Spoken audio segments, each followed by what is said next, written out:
সম্মানিত সাংবাদিক বন্ধুগণ, প্রিয় দেশবাসী, আসসালামু আলাইকুম রহমতুল্লাহি ওবারাকাতুহু। রাসূলুল্লাহ সাল্লাল্লাহু আলাইহি সাল্লাম বলেছেন, তোমাদের অসুস্থ লোকদেরকে তোমরা দেখতে যেও, আত্মীয় স্বজন, পরিচিত অপরিচিত, এবং যারা একজন অসুস্থ লোককে দেখতে যায় তার ব্যাপারে রাসূলুল্লাহ সাল্লাল্লাহু আলাইহি সাল্লাম বলেছেন, কোনো ব্যক্তি যদি ওযু করে বাড়ি থেকে অসুস্থ লোককে দেখতে আসে, তাহলে যতক্ষণ পর্যন্ত রোগী দেখবে এবং বাড়ি যাওয়া পর্যন্ত সময়টুকু সে যেন জান্নাতের ফল আহরণ করে। আরেকটি বর্ণনায় বলা হয়েছে যে সে যেন জান্নাতের নদীতে ডুব দেয় এবং আল্লাহর রহমত সে পেতে থাকে। আলহামদুলিল্লাহ।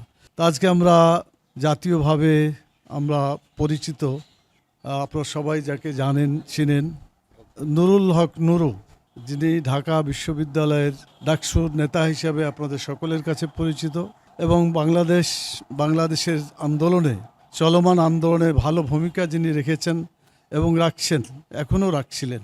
সেই অবস্থায় তাকে যেভাবে আহত করা হয়েছে, এটা নিন্দা করার ভাষা আমাদের নাই।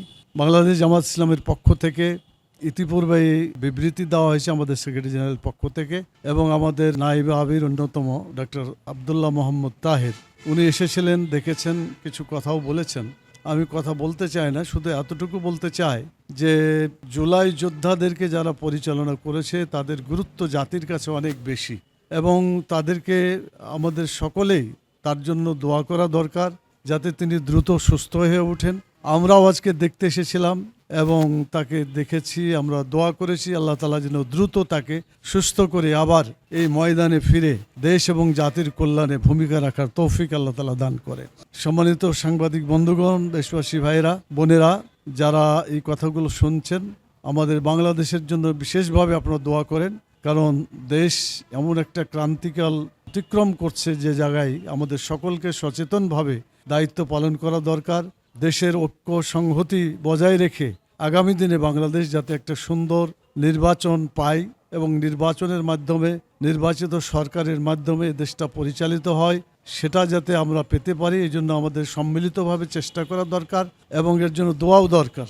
আজকে আমি আর লম্বা কথা না বলে আপনাদের কাছে আবারও বলি যে এতক্ষণ ধরে আপনার অপেক্ষা করার একটা কারণও ছিল বোধহয়, আপনারা জানেন যে এখানে আমরা নামাজও পড়েছি, আর মাঝখানে আরও ব্যস্ততা ছিল এখানকার প্রশাসনের, এবং সিটি স্ক্যান আমরা যখন আসি তখন সিটি স্ক্যান চলছিল, যার ফলে আপনারা একটু কষ্ট পেয়েছেন দীর্ঘ সময় ধরে। আমি আপনাদের কাছে ক্ষমা সুন্দর দৃষ্টিতে দেখার জন্য অনুরোধ করব। আর এটা মনে রাখবেন, কোনো অসুস্থ লোকের জন্য যদি কেউ একটু কষ্ট করে, চেষ্টা করে, সেটাও আল্লাহ তাআলা তার ইবাদতের অংশ হিসাবে এবং গুনাহ মাফের কারণ হিসাবে আল্লাহ কবুল করবেন। হ্যাঁ, আমি তো প্রথমত চীনের ব্যাপারে প্রশ্ন করা হয়েছে, চিনছে, আর যেহেতু আগে থেকেই কথাবার্তা ছিল এবং চিনে, সে চিনতে কোনো অসুবিধা না, আর তিনি বেশি কথা বলতে পারছেন না। তারপরেও যতটুকু হয়েছে তাতে উনিও বুঝতে পেরেছেন, আমরাও বুঝতে পেরেছি, আমরা দোয়াও করেছি তার জন্য। যে প্রশ্নটা করছেন আমাদের সাংবাদিক ভাই, আমরা পরিষ্কার বলতে চাই, যে কোনো ঘটনা ঘটলেই এটার জন্য দেশের আইন আছে এবং এটার তদন্ত হওয়া দরকার, এর বিচার হওয়া দরকার। যারাই এভাবে ব্রুটালি, মার্সিলেসলি যেভাবে আহত করা হয়েছে, এটা নিন্দা করার ভাষা আমাদের জানা নেই। তবে আমরা আশা করব যে এই ঘটনার তদন্ত হয়ে দোষী ব্যক্তিদেরকে শাস্তি দেওয়া দরকার, বিচারের আওতায় আনা দরকার। তাছাড়া এভাবে চলতে থাকলে আরও অনেক বড় ব্যক্তি বা অন্য কোনো ব্যক্তির ব্যাপারেও এ ধরনের ঘটনা ঘটলেও এগুলাকে অবমূল্যায়ন করা হবে এবং সেটার এ অবস্থায় থেকে যাবে। আমরা মনে করি যে কোনো ঘটনা ঘটলে সাথে সাথে তার তদন্ত হওয়া দরকার এবং বিচারের আওতায় এনে যার যতটুকু দায় আছে সে ব্যাপারে তাদের ব্যাপারে সিদ্ধান্ত নেওয়া দরকার। আমরা আমাদের দাবি অলরেডি গতকালকে নির্বাহীর যে একটা বৈঠক হয়েছে, আমাদের আমির জামাত ডক্টর শফিকুর রহমান সাহেব, তিনি সুস্থতার পথে, এবং সেখানেই আমরা এই দাবি করেছি, পত্রিকায় এসে গেছে। এটার জন্য নতুন কোনো বক্তব্য আমাদের নেই। এইটা যেটা করলে সঠিক হবে এবং এর জন্য সবাই একমত হবে, সব দলগুলোকে নিয়েই যেভাবে সরকার কথা বলছেন, সকলের ঐক্যমত্য নিয়ে একটা সিদ্ধান্তে আসা উচিত। আমরা তো সবগুলারই বাস্তবায়ন চাই। এখন এই বাস্তবায়ন করতে কোনটা গণভোটের দরকার, কোনটা গণভোট দরকার নাই, সেটা সিদ্ধান্ত তারা নেবেন।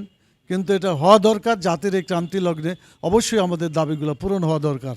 তা না হলে আগামীতে নির্বাচন সুন্দর হবে বলে মনে হয় না, জাতি এরকম নির্বাচনকে গ্রহণ করবে বলে মনে হয় না। আমি আশা করি আপনাদের এই ত্যাগ এবং কুরবানি আপনাদের জন্য দুনিয়া এবং আখিরাতে কল্যাণ হবে, এবং এই দেশের সামগ্রিক জনতার জন্য যে আপনারা বৃহত্তর কুরবানি করছেন এবং আগামী দিনে আরও বেশি কুরবানি করে এদেশের সঠিক চিত্র তুলে ধরার যে দায়িত্ব আপনারা পালন করছেন, আপনাদেরকে সেজন্য আমরা দোয়াও করি আপনাদের জন্য। আর আজকে আমাদের এই কথাগুলো আপনাদের পেশ করার জন্য যে সুযোগটুকু পেয়েছি, আল্লাহর শুকরিয়া আদায় করে আপনাদেরকে ধন্যবাদ জানিয়ে এখানেই শেষ করছি।